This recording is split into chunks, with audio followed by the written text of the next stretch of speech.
Yoga কোনো একটা particular ডেতে প্র্যাকটিস করার জিনিস নয়। এটা হচ্ছে একটা লাইফস্টাইল, একটা কমিটমেন্ট, একটা কনসিস্টেন্সি মেনটেন করার, যেটা করলে তুমি তোমার জীবনে একটা পরিবর্তন লক্ষ্য করতে পারবে। আমাদের দৈনন্দিন জীবনযাপনের জন্য একটা ব্যালেন্স মেনটেন করতে হয়। সেটা কিন্তু কোনো জায়গা থেকে খুঁজে পাওয়া যায় না, সেটা আমাদেরকে পেতে হয়। সেটা কিভাবে পেতে পারি? আমরা ডেলি অ্যাক্টিভ একটা হেলদি হ্যাবিটস চয়েসের মাধ্যমে আমরা পারি, যেটা আমাদের জীবনকে এবং শরীরকে গড়ে তুলতে সাহায্য করে। আমরাই হচ্ছে আমাদের শরীর এবং জীবনযাপন গড়ে তোলার সৃষ্টিকর্তা।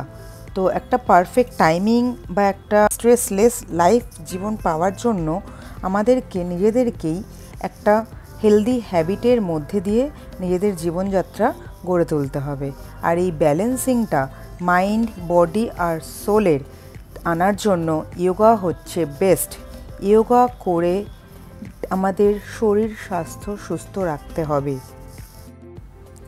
ইয়োগার প্রতিটা শ্বাস প্রশ্বাস হচ্ছে একটা উদ্দেশ্যপূর্ণ এবং প্রতিটা পশ্চারের মধ্যে আছে একটা প্রার্থনা। আমাদের দৈনন্দিন জীবনের সামঞ্জস্য বজায় রাখাটা কোনো একটা চাবি নয়, এটা হচ্ছে একটা অনগোয়িং প্রসেস। আজ থেকে এই প্রসেস শুরু করো।